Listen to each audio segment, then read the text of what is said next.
Bonjour, on est le vendredi 12 novembre 2021 avec un jour qui suit la fête de l'armistice qui était le jeudi 11 novembre 2021. Et donc, comme hier c'était un jour férié, eh bien certaines personnes font le pont en ce vendredi 12, 12 novembre 2021 et ne vont pas travailler en ce vendredi. Voilà, donc ils prennent congé de ce vendredi 12 novembre 2021 par l'entrefaite que, bon, ils font le pont. Ils font le pont pour passer au samedi, au week-end. Alors, je vous rappelle que le 12 novembre, ben, c'est toujours l'automne. Les feuilles commencent on voit comment on commence à voir les arbres se dénuder de plus en plus. Donc, on voit on approche l'hiver de plus en plus rapidement, enfin, de plus en plus, et que sachez que l'hiver, c'est le 21 décembre, je vous apprends rien, mais je vous le dis, ça veut dire qu'on s'approche, on est le 12 novembre, on n'est pas très loin de l'hiver. Et que malgré qu'on n'est pas loin d'hiver aujourd'hui, le 12 novembre, il faut en profiter parce que c'est un jour où on a de la clarté, très peu de fraîcheur. Cette matinée, il y avait du brouillard dans certaines zones, notamment dans des zones humides où on retrouve facilement du brouillard, quasiment quotidiennement en automne, parce que bon, c'est normal, c'est des zones humides. Et, euh, et que bon, en tout cas, ça a l'air de bien se passer au niveau de la météo, très bonne clarté. Bon, les températures avoisinent au pifomètre 12 voire 13 degrés. 12-13 degrés. Si pas, peut-être pas plus, hein, peut-être plus. Je n'en sais pas plus. Mais en tout cas, on a une agréable journée qui risque de s'annoncer, sachant que cette matinée avait un petit peu de fraîcheur et de brouillard. Bon, l'humidité n'y est pas, il fait sec. Il fait sec. Ouais, très peu. Ouais, quand je dis il fait sec, il y a qu'un petit peu d'humidité. Un petit peu d'humidité, voilà. Ouais, sinon, ça paraît, je veux dire, euh, ça- on a l'apparence d'une bonne journée qui peut se dérouler assez aisément. Alors je présente ici une équation dans R faisant intervenir des logarithmes en base 4. Vous pouvez le constater, c'est des logarithmes en base 4. Alors l'inégalité stipule qu'on doit avoir strictement plus grand, strictement plus grand. Donc le membre de gauche doit être strictement plus grand que le membre de droite. Voilà, alors on demande les solutions. Bon, alors dans un tel problème, la première chose à faire, c'est chercher les conditions d'existence de la fonction de en base 4 de 2x plus 1 et les conditions de l'existence de log en base 4 de 3x moins 8. Ça, c'est la première chose à faire quand on recherche, euh, quand on veut résoudre une équation. Voire même une équation, hein. Une équation, on recherche le domaine. Alors, d'abord, on cherche les conditions d'existence. Les conditions d'existence sont basées sur euh, l'argument ici d'entrée, hein, ce sont les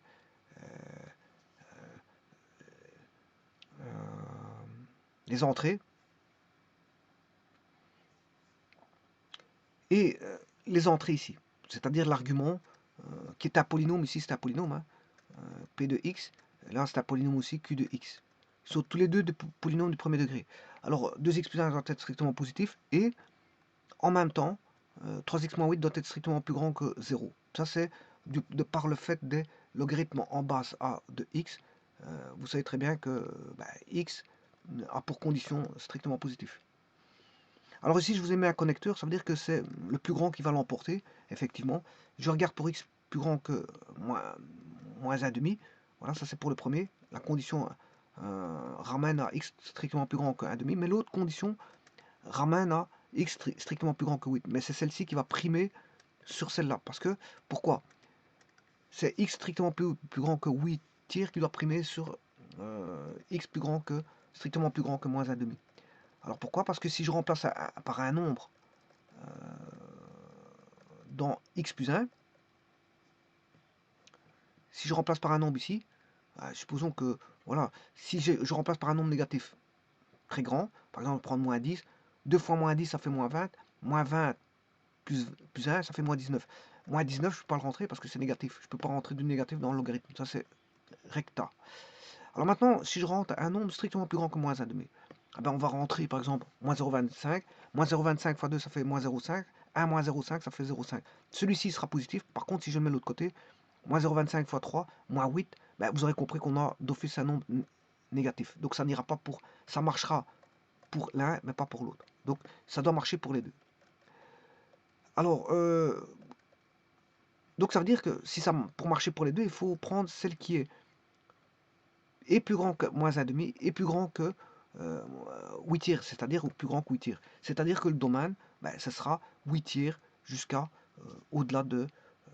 on pourra rentrer des nombres, entrer des nombres, quels qu'ils soient, pour autant qu'ils soient supérieurs, strictement supérieurs à 8 tiers, c'est-à-dire plus grand que 8 tiers, mais 8 tiers non compris. Bon, et ça c'est le domaine. Donc il faudra faire attention à ce domaine quand on va résoudre l'équation, parce que on ne cherche pas un domaine pour le plaisir, puisque si on recherche le domaine, parce que les solutions doivent être comprises dans le domaine. Si les solutions sont en dehors du domaine, ben on les rejette. Hein. On les rejette. D'ailleurs, vous allez voir comment ça va se passer ici. Il faut toujours faire le domaine, toujours, parce que les solutions doivent appartenir au domaine. Les solutions, bien sûr, doivent être existantes. Or, pour ça, il faut que les x doivent exister pour la fonction. Si vous mettez des solutions qui n'existent pas pour la fonction, ben, il ne faut pas partir de la solution. Et c'est ce qui va se passer ici. Alors maintenant, la résolution algébrique est très, très simple à ça. Elle est très simple.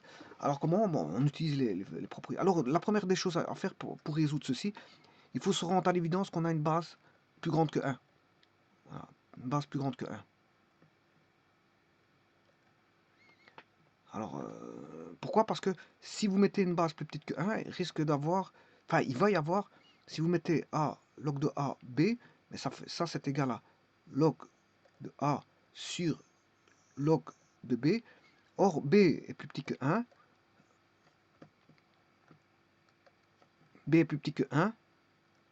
Donc, log de B entre B compris entre 0 et 1, le log de B sera négatif.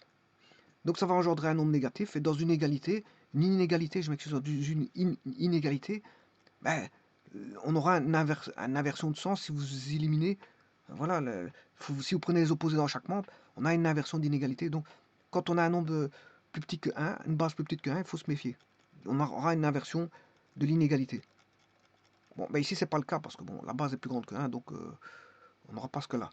Alors, je vais chercher les réciproques. Tout d'abord, avant toute chose, je vais chercher une propriété de logarithme. Log en base Q log de B, c'est log de A, B exposant Q. Donc là, la base qui est multipliée devient un exposant. Et la base ici, multiplication, là il est une base, hein, et devient un exposant. La base était multipliée, et là il devient exposant. Et j'utilise cette propriété ici. Voilà, ce 2-là va aller ici. Donc il était multiplié là, et là il devient exposant. Donc il était base là, si vous voulez, parce que c'est 2 exposant 1, hein, c'est une base 2 exposant 1. Et là il devient exposant. Ensuite je vais chercher les fonctions réciproques. Logarithme en base 4, logarithme en base 4 dans chaque membre. Mais je vais chercher la réciproque qui est 4 exposants, log de base 4, 4 en base 4. Qu'est-ce qui se passe quand on prend deux réciproques? Ben, c'est comme si on prenait uniquement l'argument. Or, l'argument, il est là. C'est 2x plus 1 au carré. Et là, c'est 3x moins 8. Donc, il va rester plus que des exposants. Ne va rester plus que des bases. Bien sûr, il y aura un seul exposant qui est celui-ci. Alors, ça va donner ceci. Là, on n'a plus 2x plus 1 n'est plus un exposant, mais il est une base. Il est une base. De même, la même chose de l'autre côté. L'exposant devient une base. 3x moins 8 qui est exposant devient une base. Et le signe de l'inégalité ne bouge pas. Pourquoi? Parce que la base était plus grande que 1. Voilà. Alors maintenant, on a juste à traiter les polynômes. On a un polynôme ici du second degré, puisqu'on a un polynôme du premier degré au carré, ça fait du second degré. Et là, on doit traiter un polynôme du premier degré. Voilà, donc je traite le polynôme du second degré. Voilà, enfin, c'est du premier degré qui est au carré, ça qui fait, c'est une multiplication de 2x plus 1 fois 2x plus 1, c'est juste ça. Ou si vous voulez, un produit remarquable. Donc ce qui fait 4x carré plus 4x plus 1. Alors le 3x il passe de l'autre côté, le moins 8 il passe de l'autre côté. Si vous voulez, on additionne l'opposé dans chaque membre, que ce soit pour moins 3x, enfin pour 3x ou pour moins 8. On additionne moins 3x dans chaque membre. À droite, le moins 3x plus 3x ça fait 0x, il va rester 0. Voilà, par contre à gauche, on aura moins 3x et le moins 8 plus 8. À droite, ça fait 0. Par contre, à gauche, on aura moins 8. Plus 8, je m'excuse. Alors vous faites le calcul, vous réduisez le polynôme. On a 4x carré, 4x Moins 3x, ça fait x. Plus 1, plus 8, ça fait 9. Alors, je calcule delta. Le delta, il est négatif, ça veut dire qu'il n'y a pas de solution à ça. Bon, pas de solution, ça veut dire quoi?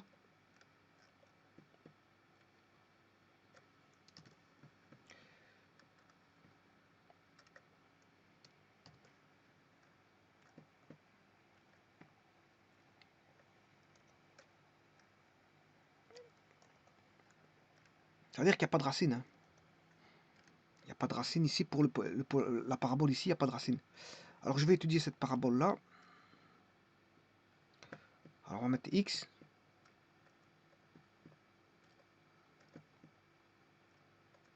La parabole que je vais appeler P de x. P de x, qui est la parabole, j'ai pas envie de la recopier, c'est pour ça que bon, voilà, je mets ça. Il n'y a pas de racine, donc je peux pas mettre de racine ici. Mais en tout cas, la parabole, elle fait ça. Ben, elle est au-dessus de l'axe des x, il y a pas de, elle touche pas l'axe des x. Donc ça veut dire que, bon, le A, il est une concavité tournée vers le haut, le A étant positif, on a ça, donc c'est plus, plus, plus. Voilà. Donc ça veut dire qu'on a du plus, plus, plus, plus, plus, etc. Donc ce qui veut dire qu'ici, quand est-ce que c'est strictement positif? Ben, toujours. Vous allez me dire, solution avant domaine. Attention, j'ai dit avant domaine. J'ai pas encore vérifié le domaine. Hein. Je vais incorporer dans le domaine. Solution avant domaine, mais c'est R. Solution avant domaine. Mais maintenant, en incorporant le domaine, je vais aller chercher le domaine. Voilà. Alors, le domaine, on avait dit que c'était... voilà. Maintenant, il faut faire avec le domaine, faire avec le domaine, prendre en compte le domaine. Voilà. Donc, on trouve solution avant prise en compte du domaine, solution avant prise en compte du domaine, ben, c'est égal à R. Bon, maintenant, solution, maintenant je prends en compte le domaine, parce que bon, il faut quand même tenir compte du domaine. Hein. Voilà.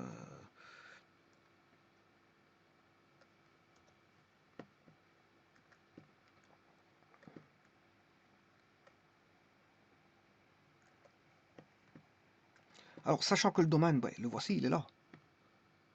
Il est écrit là, j'ai écrit. Bon, c'est pour ça qu'il faut faire une recherche du domaine dès le départ. Le domaine étant ceci, bien, ça veut dire que les solutions avec prise en charge du domaine,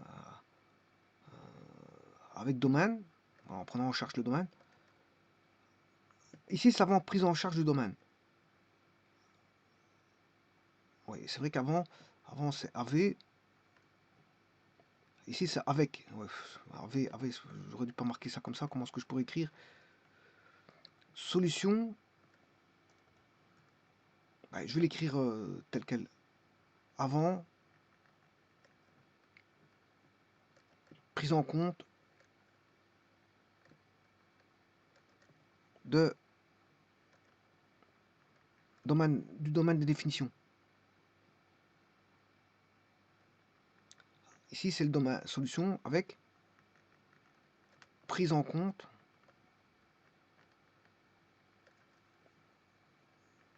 du domaine des définitions.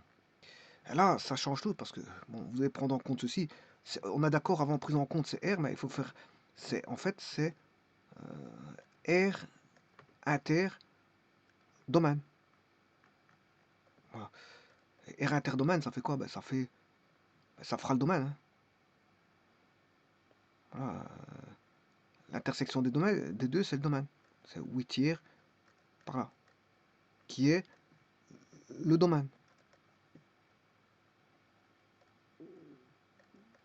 Donc, ce qui veut dire qu'ici, les solutions, je peux écrire que c'est le domaine. C'est-à-dire 8 tiers, au-delà de 8 tiers.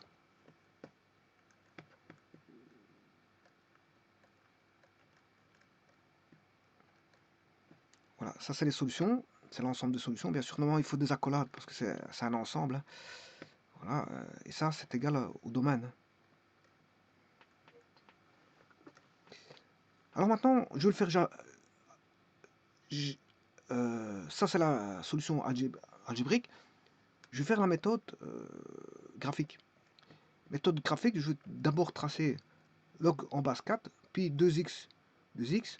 Bon, là, je vérifie que on a bien, voilà, les x ils sont divisés par 2 pour passer de log 4x à log de 2x. Ensuite, je fais un décalage de 1 demi-unité vers la gauche. Voilà, de cette manière-là, j'ai la fonction log de 4 2x. Donc, je suis arrivé là. On est arrivé là. C'est-à-dire que j'ai le membre de gauche. Il faut encore que je multiplie par 2. Donc, je multiplie les y par 2. C'est ce que je fais ici.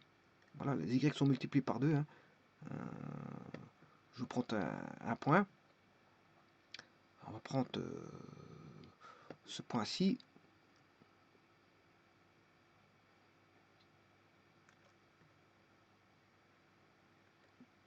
Voilà, 2, 1,6. L'autre point, il sera en... comme je multiplie par 2, c'est 1,6 fois 2. Voilà. Alors, ceci étant dit, ça veut dire qu'on multiplie les y par 2. Donc, je suis arrivé à cette fonction-là. Là, c'est la fonction qui est à droite. Enfin, à gauche. Je m'excuse. C'est la fonction à gauche ici. Ouais, je viens de taper ceci. Alors maintenant, je vais faire la fonction qui est à droite. Donc, je vais taper ceci. Alors, c'est la même chanson. Hein. Je fais la même chose. Je vais chercher logarithme en base x. À partir de là, je divise les x par 3 pour faire log de 3x. Ensuite, je fais un décalage de 8 tiers vers là. 8 tiers, c'est environ 2, quelque chose comme ça. Hein, voilà. Enfin, 3. Presque 3. C'est presque 3. C'est 2,67. Enfin, un décalage de 267 par rapport à 3x, par rapport à celle-là.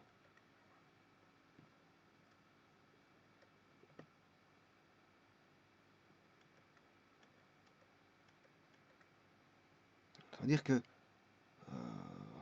en d'autres termes, je cherchais la racine de celle-là et de celle-ci.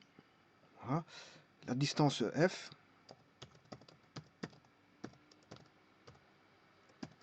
fait 2,67. Voilà. Alors maintenant,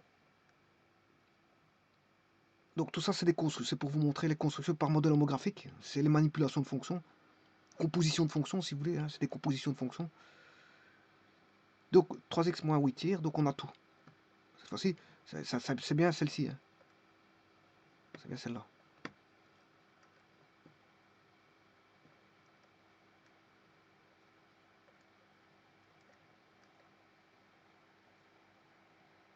Donc c'est bien 3x moins 8. C'est la même chose. Alors ce qui m'intéresse, bien sûr, c'est la fonction de gauche et celle de droite. Bon, la fonction de gauche, je vais aller la rechercher. Elle a été construite par modèle homographique, donc je vais enlever tout ce qui n'est pas intéressant. C'est celle-ci, la première qui m'intéresse. Et la seconde qui m'intéresse, c'est tout ce qui a été construit par modèle homographique qui va donner la fonction 3x moins 8. Voilà. Et là, vous voyez tout de suite que la fonction au-dessus, la fonction de gauche, est toujours plus grande, c'est toujours vrai, que la fonction de droite. Donc, on aurait tendance à dire que la solution, c'est vrai pour tout R. Non, c'est vrai pour tout domaine. Pour tout le domaine. Donc, et le domaine, faut regarder le domaine de la fonction en mauve. La fonction en mauve, son domaine, c'est...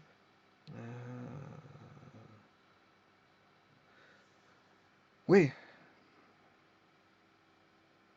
il faut regarder la fonction en vert.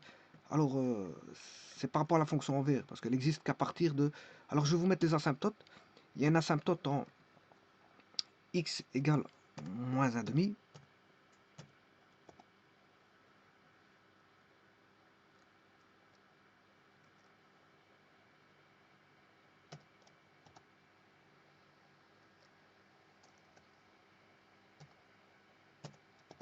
Voilà la première asymptote. La seconde, c'est x égale 8 tiers. Voilà. Et donc, vous voyez que la fonction en vert n'existe qu'à partir de 8 tiers. 8 tiers non compris parce qu'il y a une asymptote. Donc ça veut dire que les solutions, c'est vrai que la fonction en vert est plus grande que la fonction, enfin la fonction en mauve, qui est la fonction de droite, est plus grande que la fonction de gauche. Enfin, je m'excuse, je me suis trompé. La fonction de gauche est beaucoup plus grande, strictement plus grande que la fonction de droite. Oui, mais à partir de quand?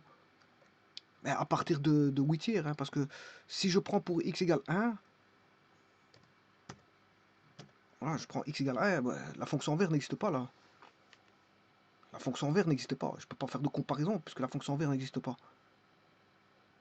Je peux faire des comparaisons à partir du moment où la fonction existe. C'est-à-dire que les solutions, c'est pas R ici. Les solutions, c'est le domaine d'existence de la fonction la plus prépondérante, c'est-à-dire celle qui est la plus grande. C'est-à-dire, bien sûr, au niveau des x, c'est-à-dire 3 huitièmes par rapport à moins 1,5. Donc les solutions, c'est 3 huitièmes. Et là, à ce moment, on peut écrire, on peut voir qui est plus grand. Hein. Je vais prendre par exemple x égale 5. Voilà, je vais chercher les points d'intersection. Voilà. Vous voyez que ce point G, en Y, il est plus grand que le point ici. Voilà, le point H. Si je prends x égale 6, ben, de nouveau, le point, ce point L, I, c'est I je crois, I est plus grand que J. I est plus grand que J. Donc, à partir de 3 huitièmes, de l'existence de la fonction en vert, elle n'existe qu'à partir de 3 huitièmes, parce que, et encore, 3 huitièmes c'est une asymptote, donc elle n'existe pas en 3 huitièmes. Donc c'est au-delà de 3 huitièmes. Hein. Au-delà de 3 huitièmes, la fonction existe, la fonction en vert existe. Et c'est à partir de là qu'on peut dire que la fonction en mauve est plus grand que la fonction en vert. Donc il faut voir quand est-ce que ça existe, parce qu'on ne peut pas comparer quelque chose qui existe avec quelque chose qui n'existe pas. Okay, si vous ne pouvez pas dire, bon, telle fonction est plus grande qu'une fonction qui n'existe pas. Ça n'a aucun sens. Ça n'a aucun sens. Bon, ici, voilà, il faut que les deux commencent à exister pour dire laquelle est plus grande, l'une est plus grande que par rapport à l'autre. Ou une est plus petite ou sont égales, peu importe. Voilà. En tout cas, vous voyez que K est plus grand que L, et ce sera toujours le cas, parce que l'autre fonction est au-dessus. L'autre fonction est au-dessus par rapport à la verte. Et à aucun moment elle va repasser en dessous de la verte.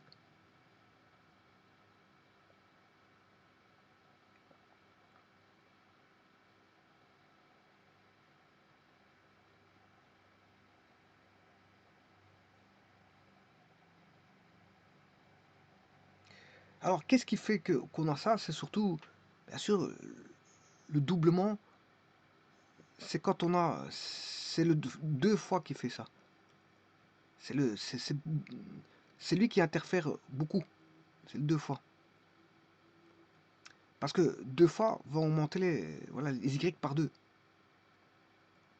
Donc deux fois, qui peut être vu comme un carré. Hein, parce que voilà, c'est 2x plus 1 au carré. Voilà, 2x plus 1 au carré. Alors, on aura toujours 2x plus 1 au carré, on l'a dit tout à l'heure, ça sera toujours plus grand que 3x moins 8. Toujours.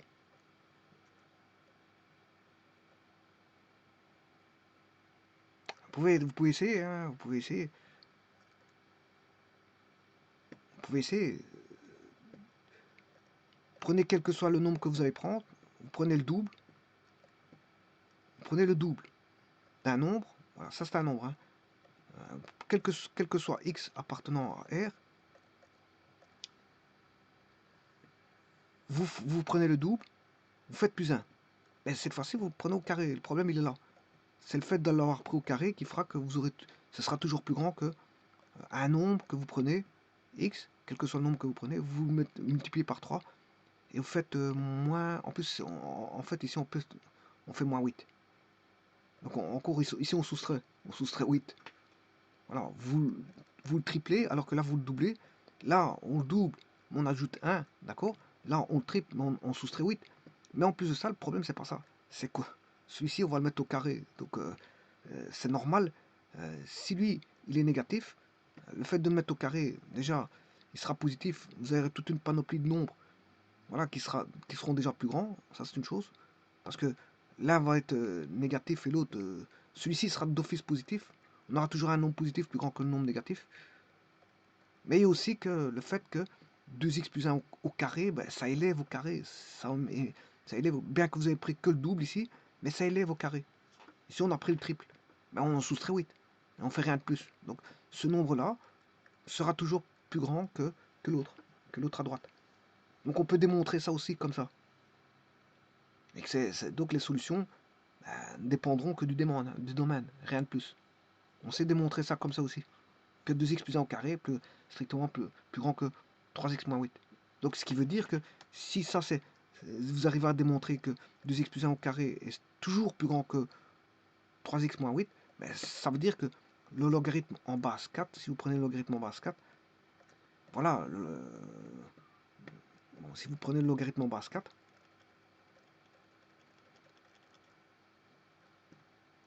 dans chaque membre, ben, il sera strictement plus grand aussi.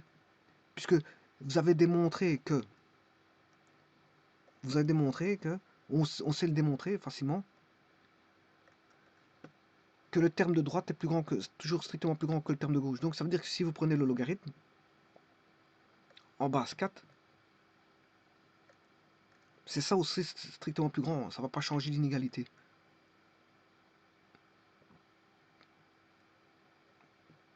Mais pour ça, il faut démontrer que 2x plus 1 au carré est plus grand que 3x moins 8. Voilà. Et là, à ce moment-là, vous aurez toujours logarithme en base 4 qui est plus grand que logarithme en base 4 logarithme en base 4 de p de x. P, c'est le polynôme. C'est un polynôme qui est au carré. Sera plus grand que le logarithme en base 4 de q de x. Et q de x, c'est celui-ci. C'est 3x moins 8. Alors bien sûr, dans son domaine. Dans son domaine. Il faut que les deux existent. Donc, ce sera vrai à partir de l'existence de la fonction là.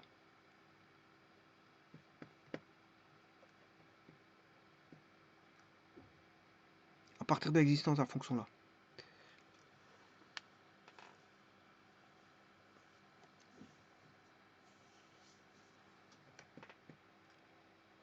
Donc les solutions ici c'est le domaine. Voilà. Je vous remercie.